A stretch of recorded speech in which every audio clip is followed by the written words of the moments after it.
lose rather about 2 billion shillings if it sells the current stock of PPEs at the current market price. This is according to Health PS Susan Mochache, who was being grilled by the Public Investment Committee of the National Assembly. Mochache has also accused the suspended KEMSA boss for the misappropriation of public funds during the purchase of COVID-19 related equipment. Appearing before the Public Investments Committee at the National Assembly, Health Principal Secretary Susan Mochache threw the former KEMSA boss Jonah Manjari under the bus. Mochache says the ministry approved purchases worth 758 million. Mochache told the Public Investments Committee that the ministry was not aware of the purchases which went beyond 758 million shillings, distancing herself from the mess. I then go further to tell him that you are therefore reminded to observe the authorities provided in procuring COVID-19 items unless otherwise advised.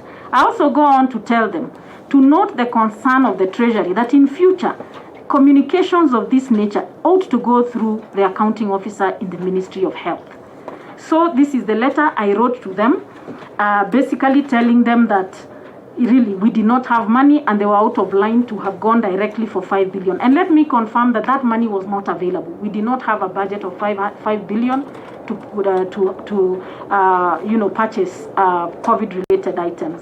The PS said that she learned the extra purchases after suspended KEMSA CEO Jonah Manjari bypassed her office and requested for extra 5.1 billion shillings from the National Treasury. KEMSA spent up to 7 billion procuring COVID-related items.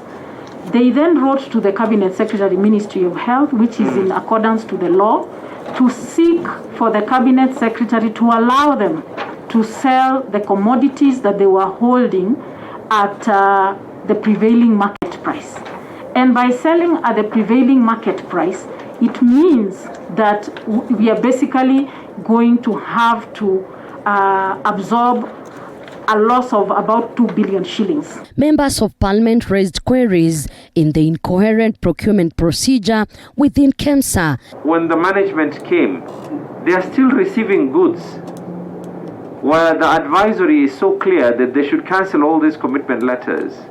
They only cancelled one large one because probably, but then even the other small ones collectively, they did not bother to cancel. You get a list, 1 week after the other, you get a readjusted one. Did it bring to your attention the fact that there is a problem of procurement, how it was humanly possible that within 1 week these things could be readjusted if they were subject to procurement?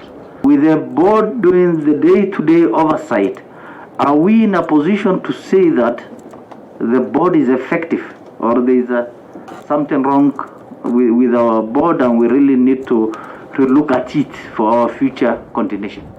Members of Parliament have also accused the national government of what they termed as neglecting Kenyans in the COVID-19 pandemic. It is the responsibility of this House, the Senate, and the Health Committee. If the Health Committee is unable, Dr. Abdullahi is here, Vice Chair. Mr. Speaker, we revive the committee that we had, the ad hoc committee. And to our governors to seriously consider that whatever investments we make, we don't just invest in buildings, but we invest in solutions for the health of our people. Imagine people actually losing lives because of lack of oxygen. I mean, it's unacceptable. There is even UHC that was launched the other day by the president. Imagine, what is the cost of an oxygen? It's actually nothing compared to the budget that goes to the county governments. With pressure being mounted on the anti-graft agencies on KEMSA scandal, nothing much to write home. President Uhuru Kenyatta had already given an ultimatum on the matter with little or no success. Elizabeth Mutuku, TV 47 Nairobi.